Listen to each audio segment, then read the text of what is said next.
اعوذ باللہ من الشیطان الرجیم بسم اللہ الرحمن الرحیم کتاب الخوف باب صلاة الخوف عن عبداللہ بن عمر رضی اللہ عنہما قال غزوت مع رسول اللہ صلی اللہ علیہ وآلہ وسلم قبل نجد فوازینا العدو فصاففنا لهم فقام رسول الله صلى الله عليه وآله وسلم يصلي لنا فقامت طائفة معه تصلي وأقبلت طائفة على عدو وركع رسول الله صلى الله عليه وآله وسلم بمن معه وسجد سجدتين ثم انصرفوا مكان الطائفة التي لم تصلي فجاءوا فركع رسول الله صلى الله عليه وآله وسلم بهم ركعة وسجد سجدتين ثم سلم فقام كل واحد منهم فركع لنفسه ركعة وسجد سجدتين۔ بخاری شریف کی کتاب الخوف ہے، کتاب نمبر 12 ہے، اس کا پہلا باب ہے۔ اس کے اندر کل 6 ابواب ہیں اور تقریباً 6 سے 7 احادیث مبارکہ اس باب کے اندر ہیں، پوری کتاب کے اندر ہیں۔ صلاۃ الخوف کے متعلق امام بخاری نے پہلا باب قائم کیا ہے، تو باب قائم کر کے ابتدا میں سورہ نساء کی آیت نمبر 101 اور آیت نمبر 102 دو آیات درج کی ہیں جو کہ کافی طویل ہیں۔ آگے انہوں نے ایک حدیث مبارکہ درج کی ہے جس سے احناف دلیل پکڑتے ہیں اور جس کے اندر صلاۃ الخوف کا طریقہ بیان کیا گیا ہے۔ حضرت عبداللہ بن عمر رضی اللہ تعالیٰ عنہ وہ روایت کرتے ہیں کہ ہم نجد کے اندر، نجد کی زمین پہ غزوہ کے اندر حضور صلی اللہ علیہ وآلہ وسلم کے ساتھ تھے، دشمن سامنے تھا، حضور صلی اللہ علیہ وآلہ وسلم نے نماز قائم کی، ہم نے صفیں بنائی، ایک صف جو ہے وہ دشمن کے سامنے جا کے کھڑی ہوئی اور ایک حضور صلی اللہ علیہ وآلہ وسلم کے پیچھے کھڑی ہوئی، حتیٰ کہ حضور صلی اللہ علیہ وآلہ وسلم کے پیچھے جو صف تھی حضور نے ان کو سجدہ اور رکوع، سجدتین یعنی سجدے اور رکوع کروائے۔ مراد یہ ہے کہ ایک رکعت حضور نے ان کو پڑھائی۔ اس کے بعد وہ جماعت جو حضور کے پیچھے جنہوں نے ایک رکعت پڑھی تھی وہ اٹھ کے اس جگہ پہ چلے گئے جو دشمن کے سامنے کھڑی تھی، وہ جو دشمن کے سامنے صف تھی وہ آ کے حضور کے پیچھے کھڑے ہو گئے۔ حضور صلی اللہ علیہ وآلہ وسلم نے ان کو بھی اسی طرح سجدہ اور رکوع وغیرہ کروائی، یعنی ان کو ایک رکعت پڑھائی۔ اس کے بعد حضور صلی اللہ علیہ وآلہ وسلم نے سلام پھیر دیا اور یہ دونوں جماعتیں جو تھیں انہوں نے اپنی اپنی نماز مکمل کی۔ صلاۃ الخوف کے احادیث مبارکہ کے اندر مختلف طریقے ہیں۔ ایک طریقہ آگے بخاری شریف کے اندر ہی 4000 اور کچھ نمبر ہے حدیث کا، اس کے اندر آئے گا جس سے مالکی حضرات جو ہیں وہ دلیل پکڑتے ہیں۔ اس کے اندر طریقہ یہ ہے کہ حضور صلی اللہ علیہ وآلہ وسلم کے متعلق صحابی کہتے ہیں کہ حضور صلی اللہ علیہ وآلہ وسلم نے اسی طرح سامنے دشمن تھا تو حضور نے ہمیں نماز پڑھائی، اور نماز پڑھانے کا طریقہ یہ تھا کہ ہم 2 جماعتوں کے اندر تقسیم ہو گئے، ایک جماعت دشمن کے سامنے کھڑی ہوئی جا کے اور ایک حضور کے پیچھے کھڑی ہو گئی نماز کے لیے۔ حضور صلی اللہ علیہ وآلہ وسلم نے ان کو ایک رکعت پڑھائی اور رکعت پڑھا کے حضور صلی اللہ علیہ وآلہ وسلم نے سلام نہیں پھیرا اور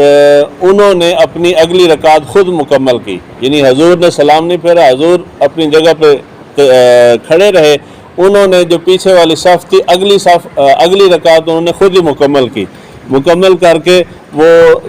سلام پھیر کے چلے گئے۔ جو صف وہاں دشمن کے ساتھ سامنے کھڑی تھی لڑائی کے لیے وہ آئے واپس، ان کو حضور نے اگلی رکعت پڑھائی جو کہ حضور کی ایک رہتی تھی، یعنی پہلی رکعت حضور نے پہلی جماعت کو پڑھا دی، دوسری رکعت جو ہے وہ دوسری جماعت کو پڑھائی۔ دوسری جماعت کو جب حضور نے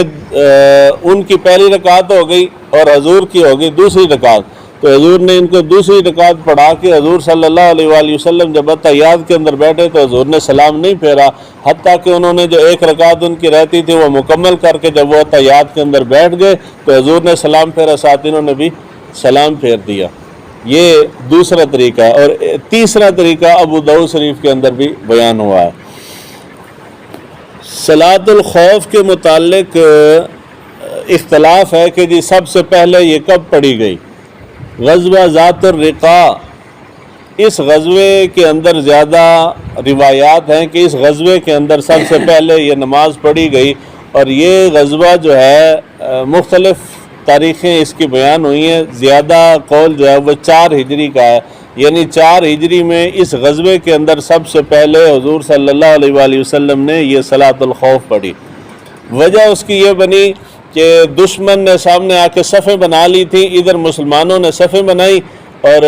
جنگ سے پہلے ظہر کی نماز کا ٹائم ہوا تو سارے مسلمانوں نے مل کے حضور کے پیچھے نماز پڑھی، جس طرح عام نارمل نماز پڑھتے ہیں اسی طرح پڑھی۔ کفار دیکھ رہے تھے، انہوں نے آپس میں صلاح مشورہ کیا۔ جب انہوں نے سلام پھیر دیا تو پھر انہوں نے مشورہ کیا کہ ہم نے بڑی غلطی کر دی ہے کہ جب یہ نماز پڑھ رہے تھے تو اسی وقت حملہ کرتے اور ان کو ختم کر دیتے، وہ تو بڑا آسان کام تھا۔ اس وقت چونکہ انہوں نے ہم پہ جوابی حملہ نہیں کرنا تھا کیونکہ نماز میں تھے، تو ان میں کوئی بیچ میں ان کا کوئی سیانہ تھا، اس نے کہا کہ چلو اس میں پریشان ہونے والی بات کوئی نہیں ہے، تھوڑی دیر بعد ان کی ایک اور نماز آ جائے گی،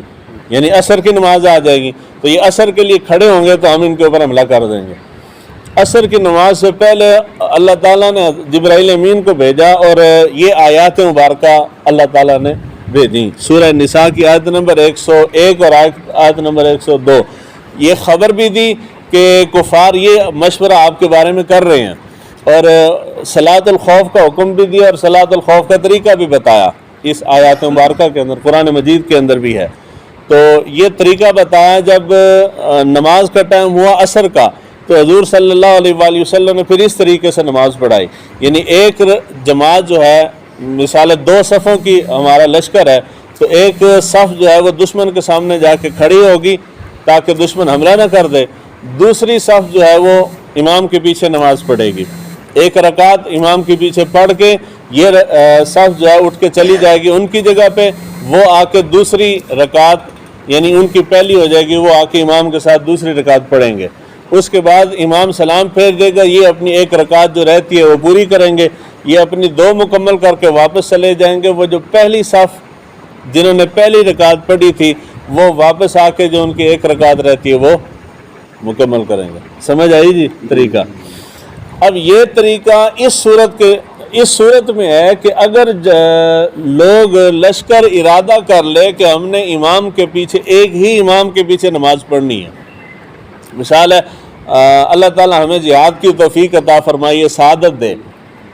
ہم یہ فیصلہ کر لیں جی ہم نے ایک ہی امام کے پیچھے نماز پڑھنی ہے، تو پھر یہ طریقہ ہے جو قرآن مجید کے اندر بھی، حدیث مبارکہ کے اندر بھی یہ میں بیان کر چکا ہوں۔ اگر ایک امام کے پیچھے نماز نہ پڑھیں بلکہ آپ کہیں کہ جی 2 جماعتیں کروا لیں گے، تو پھر یہ طریقہ نہیں، پھر وہی نارمل طریقہ ہے، یعنی ہم جب مقیم ہوتے ہیں، سفر میں نہیں ہوتے تو ہم 4 رکعت پڑھتے ہیں فرض کے، جی ہے نا جی، جب سفر میں ہوتے ہیں تو ہم قصر کرتے ہیں، یعنی 4 کو 2 کرتے ہیں۔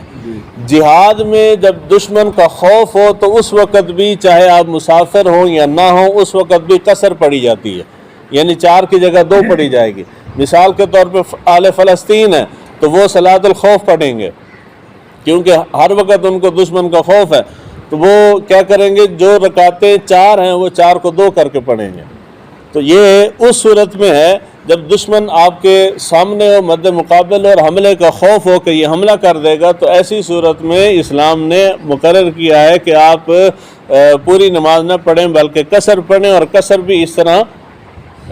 ایک ایک رکعت کر کے پڑھیں۔ اب اس سے ایک چیز جو ثابت ہوتی ہے وہ ہے اسلام کے اندر جماعت کی اہمیت ثابت ہوتی ہے، یعنی جماعت کی کتنی اہمیت ہے کہ دشمن سامنے کھڑا ہے اور یہ حکم نہیں ہے کہ آپ اپنی اپنی نماز پڑھ لیں، جس کو جہاں موقع ملتا ہے جی پڑھ لو، ایسا نہیں۔ جماعت کی اتنی اہمیت ہے کہ اللہ تعالیٰ نے دشمن کے سامنے بھی جماعت ترک کرنے کی اجازت نہیں دی کہ وہاں بھی تم نے جماعت کے ساتھ نماز پڑھنی ہے مگر طریقہ بدل لو، اتنی اہمیت ہے۔ اور رہ گئے ہم نارمل حالات میں بھی جماعت کو اہمیت کوئی نہیں دیتے، کوئی نہیں جی چلو اپنی پڑھ لیں گے، یعنی دشمن کے سامنے تو اللہ تعالیٰ فرما رہا ہے کہ تم جماعت کے ساتھ پڑھو، تو نارمل حالات میں کون سی قیامت ہے کہ بندہ جماعت کے ساتھ نماز نہ پڑھے، تو یہ جماعت کے ساتھ پڑھنی چاہیے۔ اس کے متعلق ایک روایت حضرت عبداللہ بن عباس رضی اللہ تعالیٰ عنہ ان کی ہے، وہ کہتے ہیں کہ اللہ تعالیٰ نے جب نمازیں فرض کی ہیں تو اس وقت اللہ تعالیٰ نے ساری نمازیں 2 رکعتیں فرض کی تھیں۔ اس کے بعد یہ حکم جو ہے سفر کے اندر جاری رہا، حضر کے اندر نماز کے اندر اضافہ کر دیا گیا، یعنی حضور نے حضر کے اندر جب سفر میں نہ ہو تو 4 رکعتیں حضور نے اس کا آغاز کیا، اور سفر کے اندر وہی حکم پرانا سابق رہا، اور جب دشمن سامنے ہو تو اس وقت 1 رکعت کر دی گئی۔ یہ حضرت عبداللہ بن عباس کا قول ہے، یعنی سفر کے اندر عام حالات میں، نارمل حالات میں 4، سفر میں 2، اور دشمن کے سامنے 1۔ یہ ایک روایت ہے، مگر فتویٰ اس چیز پہ نہیں ہے، فتویٰ اسی چیز پہ ہے کہ آپ سفر کے اندر بھی دشمن کے سامنے بھی قصر پڑھیں گے۔ اب یہ صلاۃ الخوف اس وقت ہے کہ جب ابھی جنگ شروع نہیں ہوئی، حملہ نہیں ہوا، لڑائی دو بدو نہیں ہو رہی، انہوں نے حملہ یا آپ نے حملہ نہیں کر دیا، بلکہ ابھی دشمن آمنے سامنے ہے، حملے کا خوف ہے، اس وقت ہے۔ جب لڑائی شروع ہو جائے، جنگ شروع ہو جائے، لشکر آپس میں گتھم گتھا ہو جائے، اس وقت صلاۃ الخوف کا یہ طریقہ نہیں ہے، اس وقت نماز کا الگ طریقہ ہے جو اگلے باب میں آئے گا۔ اللہ تعالیٰ ہمیں دین کو سیکھنے سمجھنے کی توفیق عطا فرمائے۔